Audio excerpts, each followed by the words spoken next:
ఆత్మవిశ్వాసపరులైన కొందరు వ్యక్తుల చరిత్రే ప్రపంచ చరిత్ర. విశ్వాసం అనేది మనిషిలోని దివ్యత్వాన్ని బయటకు తీస్తుంది. మీరు దేన్నైనా సాధిస్తారు. అఖండ శక్తిని ప్రదర్శించడానికి కావలసిన ప్రయత్నం చేయనప్పుడే మీకు అపజయం కలుగుతుంది. ఒక వ్యక్తి గాని జాతి గాని తనలో తనకు విశ్వాసాన్ని ఎప్పుడు కోల్పోతుందో అప్పుడే ఆ వ్యక్తి జాతి మరణించినట్లు లెక్క. మనలో మనకు విశ్వాసం, భగవంతుడిలో విశ్వాసం, ఇవే గొప్పదనానికి మూల కారణాలు. మన 3 కోట్ల దేవతలలోనూ మనకు విశ్వాసం ఉన్నా, అడపాదడపా విదేశీయులు మన మధ్య చొప్పిస్తూ వస్తున్న దేవతలందరిలోనూ మనకు విశ్వాసం ఉన్నా, మనపై మనకు విశ్వాసం లేకపోతే మనకు నిష్కృతి ఉండదు. ఆత్మకు సాధ్యం కానిది ఏదీ లేదు. పాపం అనేది ఏదైనా ఉంటే అది మనం దుర్బలమని లేదా ఇతరులు దుర్బలని అనడమే. ఇంతకు మించి పాపం మరొకటి లేదు. మీరే విధంగా కాదలుచుకుంటారో అదే ప్రకారం అవుతారు. మిమ్మల్ని మీరు బలహీనులుగా భావించుకుంటే మీరు బలహీనులే అవుతారు. బలవంతులుగా భావించుకుంటే బలవంతులే అవుతారు. స్వతంత్రులవ్వండి. ఎవరి నుండి ఏమీ ఆశించవద్దు. ఒక్కసారి మీరు మీ జీవితాలను సింహావలోకనం చేసుకుంటే ఏనాడూ లభించని అన్యుల సహాయానికై వృధాగా శ్రమపడినట్లు అర్థమవుతుంది. మనకు కావలసిన లభించే సహాయమంతా మనలో నుండే లభించిందనేది నిర్వివాదాంశం. నాకు చేత కాదు అని ఏనాడు అనుకోవద్దు. మనం అపార శక్తివంతులం.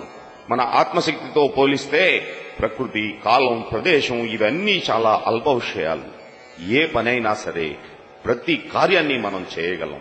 మనం అపార శక్తివంతులమన్న విషయాన్ని ఎన్నటికీ మరవకండి. మనం ఆ పరమాత్ముడి బిడ్డలమే. అమేయ శక్తి సంపన్నుడైన ఆ విశ్వాత్మకుడి ప్రతిరూపాలం. మనం పవిత్ర పరిపూర్ణ జీవనులం. ఈ భూమి మీద పుట్టిన దివ్యాత్మ ప్రతిబింబాలం. మనం పాపులమా? మానవుణ్ణి పాపి అనడమే అన్ని పాపాలకు మించిన పాపం. ఇంతకు మించిన దూషణ వాక్యం మరొకటి లేదు. మానవుడు పాపి కాడు, అమృతపుత్రుడు. ఓ సింహ సదృశులారా లేవండి. గొర్రెల వలె బలహీనుల వలె భ్రాంతిని వీడండి. మనం శాశ్వత ఆనందానికి వారసులం, అమృతాత్ములం, సర్వస్వతంత్రులం. పోరాటాలను, పొరపాట్లను ఎన్నడూ పట్టించుకోవద్దు. అపజయాలను, వెనుకంజలను అసలే పట్టించుకోవద్దు. సదా మీ ఆదర్శాలనే అంటిపెట్టుకోండి. ఎన్నిసార్లు అపజయం పొందినా సరే పట్టు వదలక గమ్యాన్ని చేరే వరకు ప్రయత్నిస్తూనే ఉండండి. బలహీనతకు పరిష్కారం దాని గురించి చింతించడం కాదు, బలాన్ని గురించి ఆలోచించడమే తగిన మందు. మానవుల్లో నిబిడీకృతంగా ఉన్న బలాన్ని గురించి వారికి బోధించండి. ఉపనిషత్తులన్నీ ఎలుగెత్తి చాటే ఒకే ఒక్క పదం నిర్భయత్వం. వేదాంతాలన్నీ ఉపదేశించే ఏకైక మంత్రం నిర్భయత్వం. మీరు జాగ్రత్తగా గమనిస్తే నేను ఉపనిషత్తుల నుండి తప్ప దేని నుండి ఉదహరించడం లేదని గుర్తించగలరు. వేదాంతాలన్నిటిలోనూ సారాంశం బలం. ఈ ఒక్క మాటలోనే సారాంశం అంతా ఇమిడి ఉంది. యువకులకు నేనిచ్చే సలహా ఒక్కటే, బలవంతులై ఉండండి. బలహీనులుగా ఉండి భగవద్గీత పఠించడం కంటే బలవంతులై ఆడేవారిని భగవంతుడు దగ్గరకు తీస్తాడు. మీ కండలను బలవంతంగా చేస్తే భగవద్గీతను మరింత బాగా అర్థం చేసుకోగలరు. బలమే ప్రాణం, బలహీనతే మరణం. బలమే సంతోషం, శాశ్వతం, అమృత జీవనం. బలహీనతే ఎడతెగని ప్రయాస, దుఃఖం. బలహీనతే మరణం. విజయాన్ని సాధించాలంటే అద్భుతమైన పట్టుదల, సంకల్ప బలం ఉండాలి. పట్టుదల గల వ్యక్తి నేను ఈ సముద్రాన్ని దాటగలను, కొండలను పిండి చేయగలను అని అనగలడు.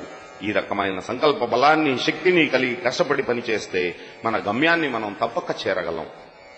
బలమైన, ఉత్సాహవంతులైన, శక్తివంతులైన, విశ్వాసపాత్రులైన యువకులు 100 మంది లభిస్తే ఈ ప్రపంచ చరిత్రను మార్చవచ్చు.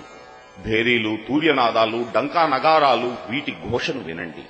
మన బాలురులో శక్తిని, ఉత్సాహాన్ని, సమర శంఖారావాన్ని పూరించండి. తిని కూర్చుని వృధాగా కాలక్షేపం చేసే అజ్ఞాన జీవనం కంటే మరణమే మేలు. పరాజయం పొంది మనుగడ సాగించడం కంటే రణరంగంలో ప్రాణాలర్పించడం ఉత్తమం. అకర్మణ్యతను మీ నుండి పారద్రోలండి. రండి, వీరోచిత కార్యాన్ని ఏదైనా చేద్దాం. మనస, వాచ, కర్మణ త్రికరణ శుద్ధిగా తాము చేసే పరోపకార కార్యాల ద్వారా ప్రపంచాన్ని సంతోషపరిచేవారు.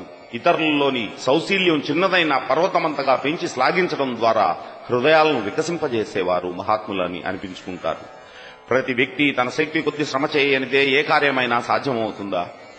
క్రియాశీలిని, సింహసదృశ ధైర్యవంతులను మాత్రమే విజయలక్ష్మి వరిస్తుంది. వెనుక్కు చూడవలసిన పని లేదు. ముందుకు, మున్ముందుకు సాగండి. అంతులేని శక్త్యుత్సాహాలు, ధైర్యం, సహనం ఇవి ఉంటేనే ఘనకార్యాలు సాధ్యపడతాయి. నిరాశపడవద్దు. మీరు నడిచే బాట కంటకావృతమైన, కీకారణ్యమైన వెనుకడుగు వేయవద్దు. లేవండి, మేల్కోండి, మీ గమ్యాన్ని చేరండి. గీతలో శ్రీకృష్ణ పరమాత్ముడు సైతం అర్జునునకు ఉపదేశించిన ఉపదేశం ఇదే. క్లైబ్యం ఆస్మగమః పార్థ నైతత్వయుపపద్యతే క్షుద్రం హృదయ దౌర్బల్యం త్యక్తోతిష్ట పరంతప. రోగాలు, చావులు, దురదృష్టం, దైన్యం ఇవేవీ మనకు లేవు. మనం విలపించవలసిన పనే లేదు. నీవు శాశ్వతుడు అని గుర్తించు.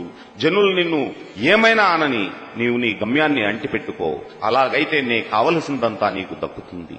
వీరిని వారిని నమ్మడం కంటే మిమ్మల్ని మీరు నమ్మడం అనేది చాలా ముఖ్యం. ఆత్మవిశ్వాసం పెంపొందించుకోవడం అనేది సరైన పద్ధతి.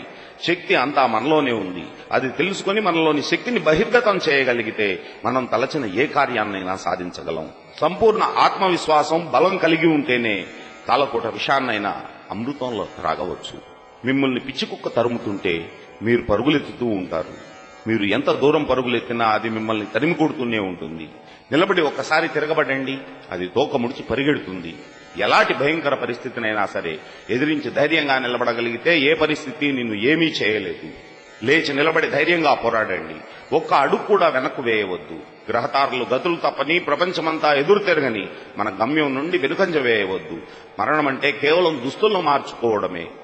అటువంటి దాని గురించి ఆలోచన ఎందుకు? పిరికి వాళ్లే మనం సాధించేదేమీ లేదు. వెనుకడుగు వేసినందువల్ల వచ్చే ఆపద రాకమానదు. ప్రపంచంలోని దేవతలందరినీ ప్రార్థించినా నీ దుఃఖం తీరదు. నీకై నువ్వు పోరాడు, విజయం సాధించు. అప్పుడు ప్రతి దేవుడు నీకు అండగా నిలబడి ఆశీర్వాదాలందిస్తాడు. దానివల్ల ప్రయోజనమేమిటి? అనంతమైన ఆత్మస్వరూపుడవు నీవు. బానిస బ్రతుకు బ్రతకవలసిన పని లేదు. మేలుకో, లేచి ధైర్యంగా నిలబడి పోరాడు.